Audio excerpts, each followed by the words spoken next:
Assalamualaikum warahmatullahi wabarakatuh. Waalaikumsalam warahmatullahi wabarakatuh. Bismillah, alhamdulillah, wassalatu wassalamu ala rasulillah wa ala alihi wa sahbihi wa mawala amma ba'd. Wa qala Allah ta'ala fil Qur'anil Karim, a'udzu billahi minasy syaithanir rajim. Ya ayyuhalladzina amanu kutiba 'alaikumus shiyam kama kutiba 'alal ladzina min qablikum la'allakum tattaqun. Qala Rasulullah sallallahu alaihi wasallam, man shama ramadhana imanan wa ihtisaban ghufira lahu ma taqaddama min dhanbihi. Wa qala aydan, kullu 'amalin ibnu adam lahu illa shiyam fa innahu li wa ana ajzi bihi wa shiyamu junnatun ila akhir hadis. Sadaqallahul azim wa sadaqar rasulul karim wa nahnu ala dzalika minasyahidin wa syakirin walhamdulillahi rabbil alamin. Puji syukur kita panjatkan kepada Allah Subhanahu wa taala, yang mana alhamdulillah di hari ini, hari yang kedua daripada bulan suci Ramadan, Allah Subhanahu wa taala memberikan kesehatan dan keafiatan kepada kita, sehingga sampai saat ini kita masih dalam ketaatan kepada Allah Subhanahu wa taala. Dan kita senantiasa berdoa kepada Allah agar Ia memanjangkan umur kita hingga berakhirnya bulan Ramadan ini. Amin ya rabbal alamin. Salawat dan salam semoga selalu tercurah dan terlimpah kepada junjungan kita Nabi besar Muhammad sallallahu alaihi wasallam, kepada keluarga beliau, sahabat, zuriat serta pengikut beliau ila yaumil qiyamah. Bapak-bapak, ibu-ibu, hadirin wal hadirat rahimani rahimakumullah.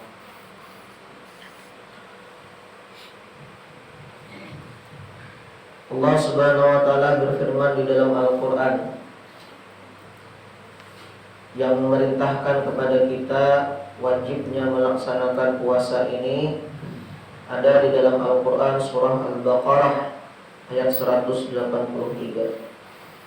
Yang ayatnya ini kita sudah sering mendengar, yakni ya ayyuhalladzina amanu kutiba 'alaikumus shiyam kama kutiba 'alal ladzina min qablikum la'allakum tattaqun. Allah Subhanahu wa taala berfirman, wahai orang-orang yang beriman, diwajibkan kepada kalian untuk berpuasa kama kutiba 'alal ladzina min qablikum, sebagaimana diwajibkan atas umat-umat sebelum kalian, la'allakum tattaqun, agar kalian menjadi orang yang bertakwa. Ayat yang memerintahkan kepada orang-orang beriman ini untuk melaksanakan puasa, dalam tafsir dijelaskan bahwasanya ibadah puasa ini Allah Ta'ala perintahkan ketika Rasulullah SAW dan para sahabat hijrah dari Mekah ke Madinah. Artinya waktu Nabi tinggal di Madinah hanya turun syariat atau perintah puasa Ramadan ini. Waktu Nabi dan para sahabat tinggal di Mekah, belum ada yang namanya ibadah puasa. Maka di dalam riwayat dijelaskan bahwasanya sejarah puasa ini ada beberapa tahapan sebelum diwajibkannya puasa Ramadan sebagaimana yang kita laksanakan setiap tahunnya. Lalu apa sejarahnya ini? Waktu Nabi SAW dan para sahabat pindah dari Mekah ke Madinah, maka di Madinah ini Nabi SAW mendapati orang-orang Yahudi atau orang-orang Bani Israel. Pada saat itu mereka sedang berpuasa. Maka ditanya oleh Nabi kita, "Madza yaum?" Ujar Nabi kita, wahai orang-orang Yahudi, hari apa hari ini? Maka dijawab oleh orang-orang Yahudi, al-yaum, hari ini adalah hari yang mana Allah Subhanahu wa taala menyelamatkan Musa dari kejaran Firaun. Maka kami bersyukur dengan melaksanakan ibadah puasa. Ujar Nabi, fa ana ahaqqu bi Musa. Maka aku, ujar Nabi, lebih berhak atas Nabi Musa daripada kalian. Jadi wajibnya puasa, kata para ulama, sebelum puasa Ramadan ini adalah puasa Asyura. Itu dulu puasanya lah, puasa yang dikerjakan oleh Nabi SAW. Maka di dalam sejarah, ketika Nabi melaksanakan puasa Asyura, akhirnya orang-orang Yahudi atau orang-orang Bani Israel mengatakan, ujar mereka, ketahuilah bahwasanya Muhammad dan para sahabatnya ini, mereka meniru-niru ibadah kita. Kenapa yang ditiru? Adalah puasa Asyura. Jadi ujar orang Yahudi, Muhammad dan para sahabatnya ini agamanya kurang lebih lawan kita. Yalah, kita berisi puasa Asyura, ini umpatan juga berarti sama agamanya. Akhirnya tersebar kata-kata itu. Maka Nabi ini sedih. Ada lawas, lalu turun ayat yang memerintahkan puasa ini. Ya ayyuhalladzina amanu kutiba alaikumusiyam kama kutiba alal ladzina min qablikum la'allakum tattaqun. Nah, lalu turun puasa Ramadan. Tujuannya apa? Untuk membedakan antara puasa orang-orang Yahudi dengan puasanya Nabi SAW dan para sahabat. Dan lagi di dalam riwayat dikatakan bahwasanya awal-awal ibadah puasa yang dikerjakan oleh Rasulullah dan para sahabat ini luar biasa beratnya. Ada seorang sahabat yang bernama Qais bin Sarmah. Nah, Qais bin Sarmah. Jadi puasa di zaman Nabi awal-awal ini luar biasa aturannya. Kayak apa aturannya? Puasanya ini batas berbuka ba'da isya sampai sebelum tidur. Panjang waktunya. Puasa di zaman Nabi itu ialah bukanya ba'da isya sampai sebelum tidur. Bila inya sudah terguring, nah maka itu dihitung sudah melaksanakan siam puasa. Sehingga ada sahabat Nabi pada saat itu yang bernama Qais bin Sarmah. Nah, Qais bin Sarmah ini sahabat Nabi yang kehidupannya di dalam riwayat termasuk orang susah, orang fakir. Terus kerjaannya setiap hari di dalam riwayat ini adalah, bahasa kitanya, ambil upah, gawian berat. Saat berpuasa ba'da isya atau sudah malam balik ke rumah hendak berbuka, ditakoni istri atau bini, ya, wahai istriku, adakah hari ini makanan? Aku hendak berbuka. Ujar nang istri, kadeda, maafi lah, kadeda makanan hari ini. Lalu ujar nang istri, tunggu dulu, hadangi, karena ulun mencariakan keluar. Ketika istrinya ini mencariakan makanan gasan suami, karena Qais bin Sarmah ini gawiannya kerja seharian, akhirnya kalapahan lalu teguring. Kada lawas datang nang bini. Ketika nang bini datang melihat Qais bin Sarmah ini teguring, ujar nang bini, waihak, celaka engkau wahai suami. Artinya apa-apa maka pian guring. Bila pian sudah teguring, ini sudah dianggap puasa. Jadi awal-awal puasa di zaman Nabi itu syariatnya bahasa kita buka langsung sahur. Panjang waktunya. Ketika bininya hendak menjulung makanan, gasan berbuka tadi, Qais bin Sarmah taguring. Ketika taguring, syariat awal-awal puasa tadi bila sudah taguring, tabangun, nah sudah itu dihitung puasa. Akhirnya esok hari kerja lagi Qais bin Sarmah ini. Ketika kerja,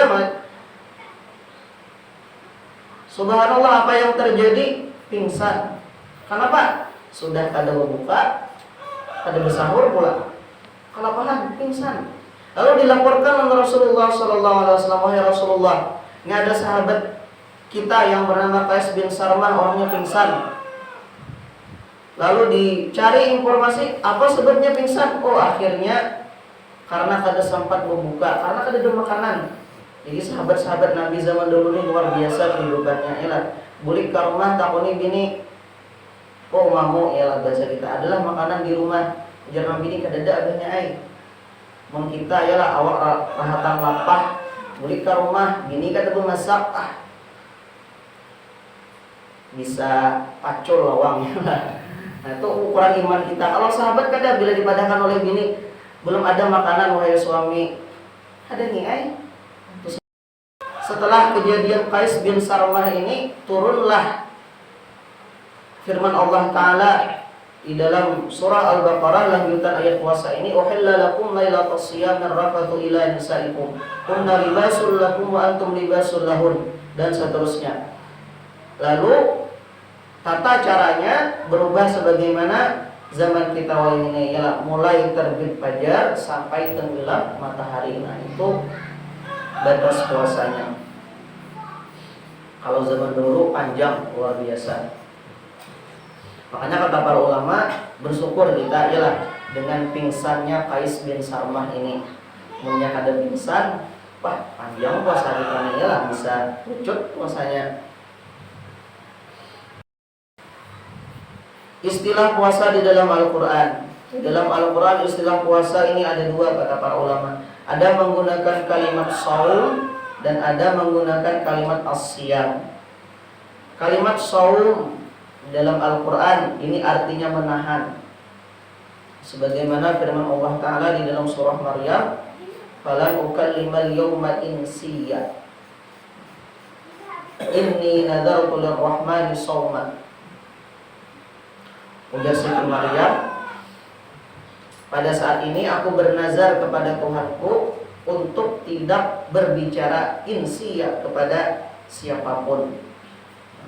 Jadi di dalam sababun nuzul ayat ini, surah Maryam lah di juz 16, itu kami kisahnya hampir-hampir mirip lawan surah Yusuf. Nah, jadi bila pian tuh membaca Al-Quran, pesan ulun lah sambil dibaca-baca artinya atau terjemahnya. Karena di dalam Al-Quran itu kata para ulama sepertiga isinya kisah. Biasanya kita tuh bila membaca kisah kami yalah menikmati. Jadi supaya bacaan Al-Quran itu kalau kita menikmati yalah ya bermodal muka Al-Quran yang ada terjemahnya dibaca ini gitu terjemahnya. Seperti surah Maryam tadi yalah, ketika Siti Maryam melahirkan Nabi Isa alaihissalam tanpa seorang ayah, maka orang-orang pada saat itu banyak melontarkan kata-kata keji kepada Siti Maryam. Ya. Engkau wahai Siti Maryam adalah baghiyah, seorang pelacur, macam-macam hinaannya. Akhirnya oleh Allah Ta'ala, ujar Allah Ta'ala, wahai Siti Maryam, kedusah dihirani ucapan-ucapan bubuhannya tadi. Kayak apa caranya? Falan ukallimal yawma insiya inni nadartu lirrahmani shawma. Ikam bernazar hari ini supaya kada hendak berbicara lawan siapapun. Nah, itu ngarannya shawma. Istilah Al-Quran, orang yang menahan dari berbicara terhadap manusia itu ngarannya shaum. Ya. Yang kada hendak berpandir lawan bini pemamayan misalnya, yalah. Saya dikit-dikit bermain gini nih, yalah. Kedusah dihirani, masih berdiam.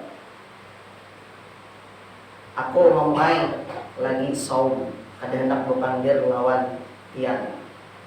Itu ngarannya saum.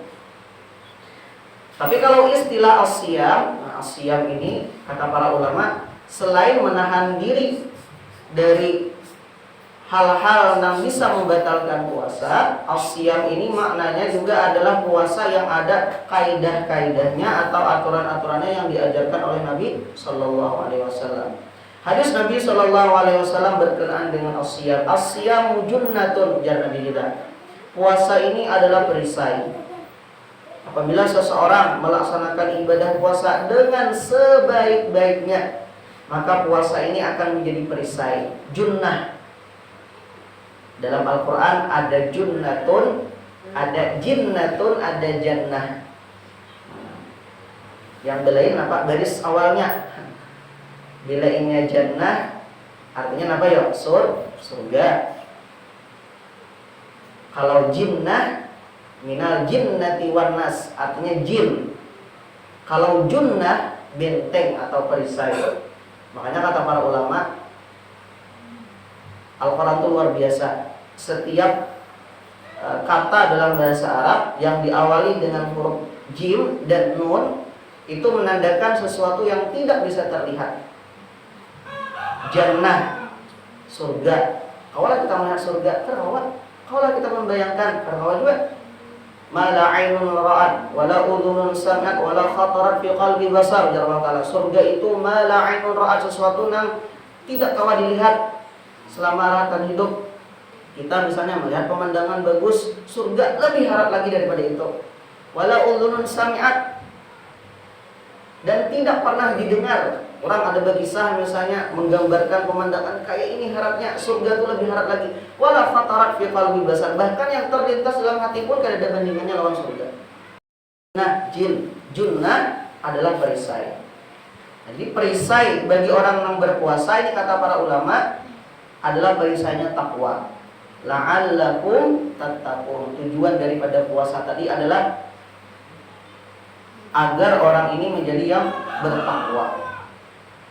Perisainya kita kelihatan dengan syarat apa? As-siyam. Puasanya tadi bujur-bujur. Makanya kata para ulama, ibadah yang luar biasa ini adalah puasa. Bila orang ini kawa, puasanya bujur-bujur, selain menahan diri dari hal-hal yang membatalkan, makan, minum, yalah dari terbit fajar sampai tenggelam matahari, kawa juga menahani anggota-anggota. Mata kada bermaksiat kepada Allah, apalagi telinga kada bermaksiat kepada Allah, mulut kada bermaksiat kepada Allah, kaki atau betis tidak melangkah ke tempat-tempat yang diharamkan Allah. Selama puasa nih kawan kayak itu, maka kita akan mendapatkan yang namanya junnah, perisai. Kawat kita ini terbenteng daripada syaitan-syaitan.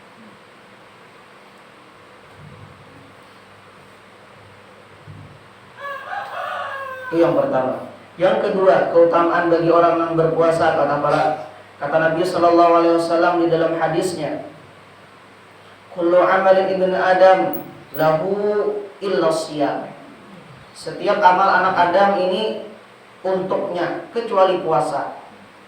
Fa innahu li wa ana ajzi bih. Dan puasa ini adalah ibadah khusus untuk Allah dan Allah sendiri yang membalasnya. Ganal pahala puasa ini.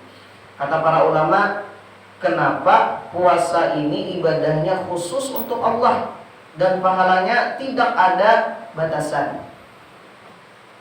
Satu, puasa ini tidak ada yang namanya unsur riya.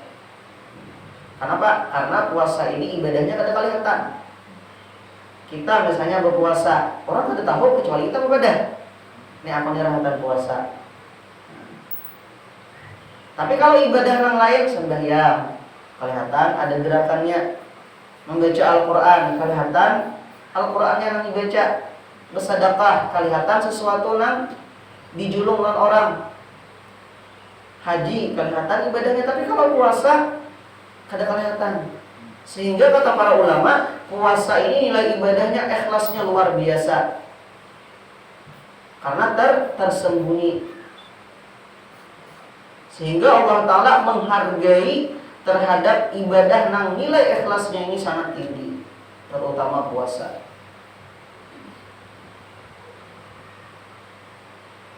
Itu alasannya yang pertama. Kenapa maka puasa ini pahalanya genap? Karena ibadahnya kada ada unsur riya, ya lah. Kada ada unsur riya.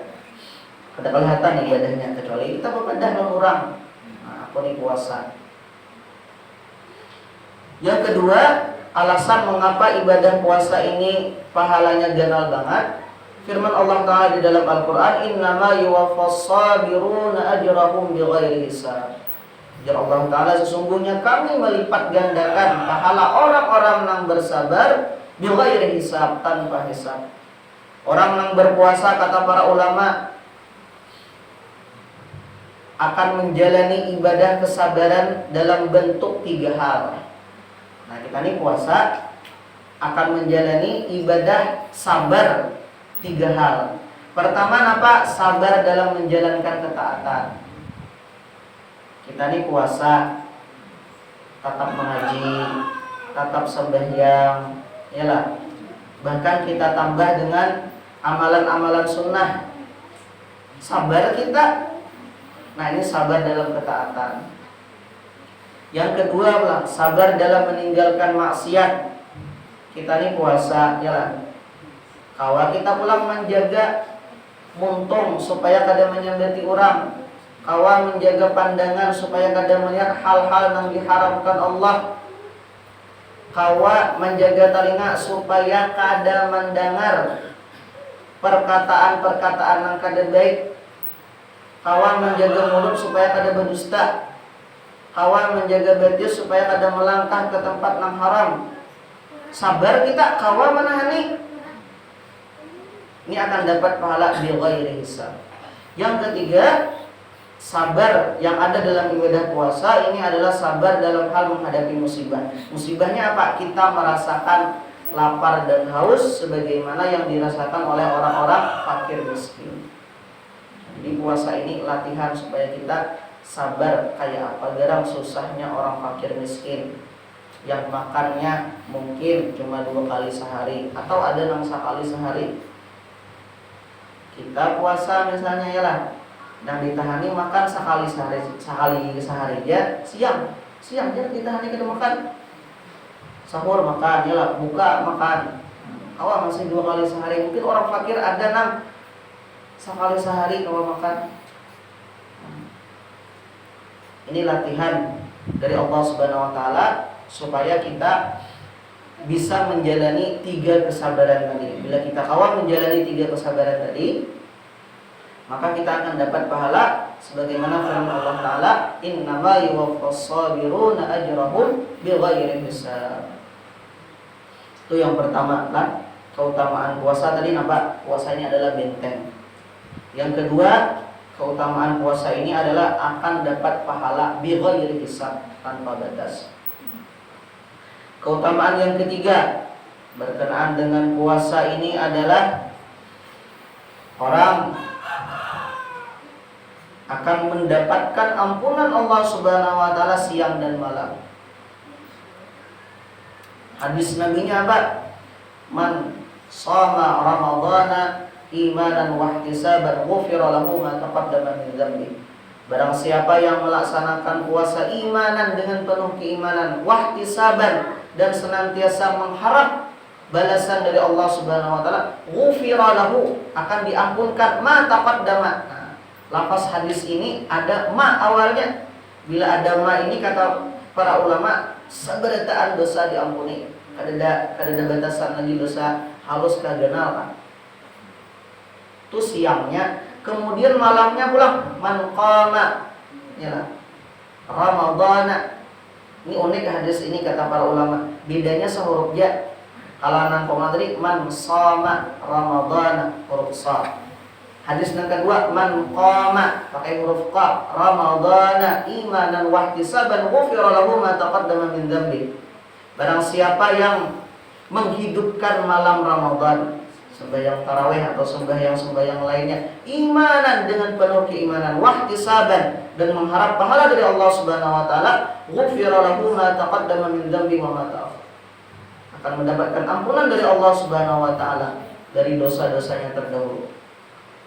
Jadi beruntung kita nih lah Hawa bertemu bulan Ramadan, bulan yang kata para ulama siang dan malam ini adalah ampunan dari Allah Subhanahu wa taala. Malam sembahyang tarawih, harinya rahatan puasa, takdir Allah, nyawa kita ini dicabut oleh malaikat. Ma taqaddama min dzambi, dosa-dosanya itu diampuni. Ini luar biasa, ya, luar biasa sekali yang namanya bulan Ramadan ini. Makanya ada hadis Nabi yang lain, udah Nabi raghiba anka man adraka Ramadan falam yughfar alaih. Sungguh rugi orang yang bertemu bertemu dengan bulan Ramadan falam yughfar lah, dan orang ini tidak mendapat ampunan. Bertemu bulan Ramadan tapi kehendak meningkatkan ibadah atau Ramadan dengan bulan-bulan yang lain sama aja, ada berubah. Kata Sayyidina Ali bin Abi Thalib, barang siapa yang hari ini ya, lebih baik dari hari kemarin, maka ia adalah orang yang beruntung. Barang siapa yang hari ini sama dengan hari kemarin, ia adalah orang yang rugi. Barang siapa yang hari ini lebih jahat, lebih buruk daripada hari kemarin, maka ia adalah orang yang terlaknat. Kita balik pulang kalimatnya nih, barang siapa yang bulan Ramadan lebih banyak ibadahnya dibanding yang bulan yang lain, maka ia termasuk orang yang beruntung. Barang siapa yang ibadahnya di bulan Ramadan sama aja lawan di luar Ramadan, ini termasuk orang yang rugi. Barang siapa yang di bulan Ramadan ibadahnya lebih buruk dibanding bulan yang lain, ini orang terlaknat. Nauzubillah.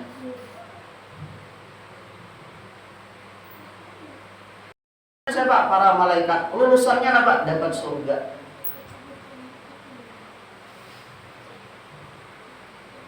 Lulusannya dapat surga. Kita urusan kursus dunia rela berkorban, yalah. Habis-habisan akun aja yalah, asal kainannya jadi, dapat gawian, gajinya banyak.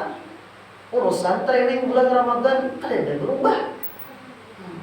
Rugi. Atau misalnya Ramadan lebih parah, ini terlaknat. Nauzubillah. Makanya kata para ulama, ialah masuk bulan Ramadan ini kita tingkatkan ibadah, tingkatkan. Nah kasihan tuh apa nih, bukan supir-supir truk nih.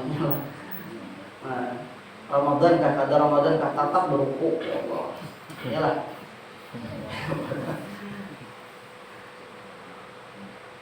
Alasan namanya aku bergawi, iyalah sama ibadah bergawi berataan, cuma belajar kita nih menghormati bulan Ramadan. Ini anugerah dari Allah.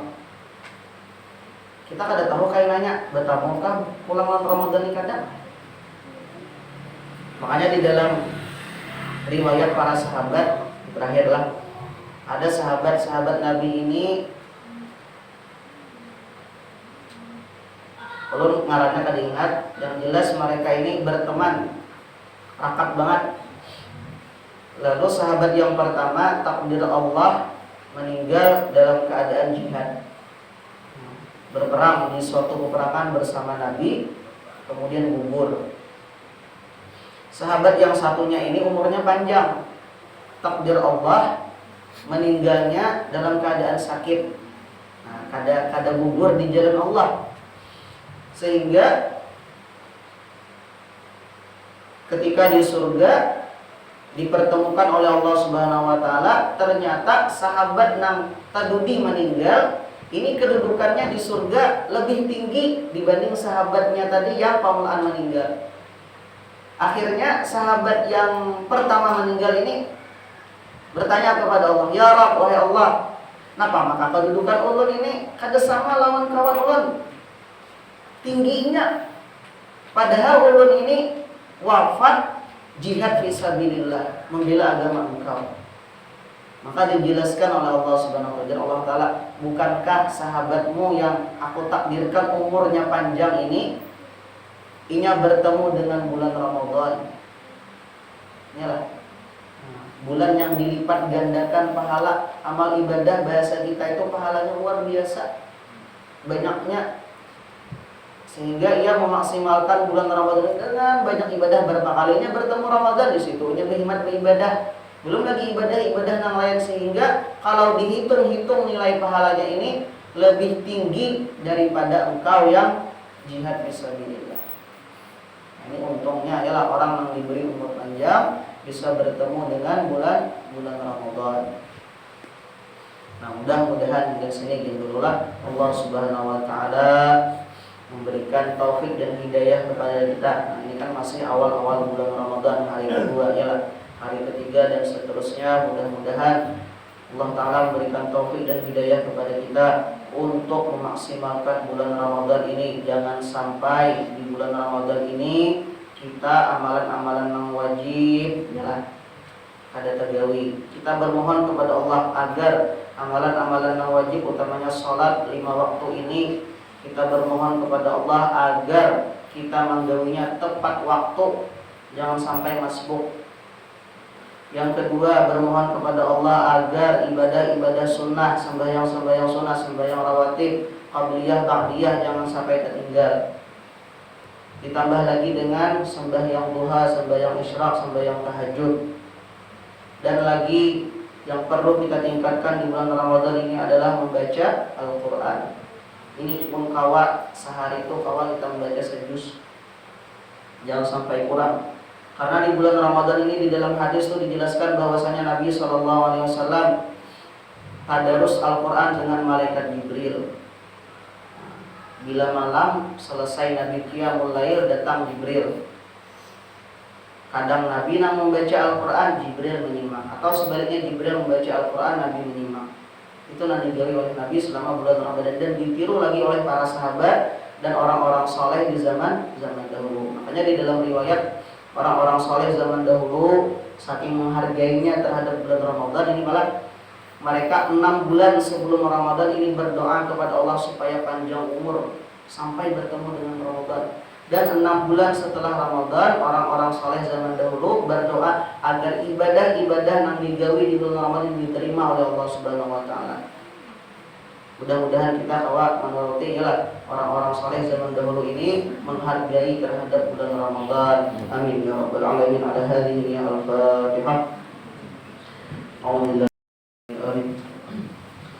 Amin amin ya rabbal alamin. Alhamdulillah rabbil alamin, wassalatu wassalamu ala asyrofil anbiya'i wal mursalin sayyidina maulana Muhammad wa ala alihi wa sahbihi ajma'in. Allahumma anfa'na bima 'allamtana wa zidna 'ilma bi rahmatika ya arhamar rahimin. Allahumma hadza jam'an marhuma wa tafarraqna min ba'dihi tafarruqan ma'suma. Allahumma ya Allah, waj'alna wa auladana wa dhurriyyatana min ahli al-'ilmi wa min ahli al-khair wa min ahli at-taqwa wa min ibadikal mu'minin wa min ibadikal muttaqin wa min ibadikal mukhlasin bi rahmatika ya arhamar rahimin. Sallallahu alaihi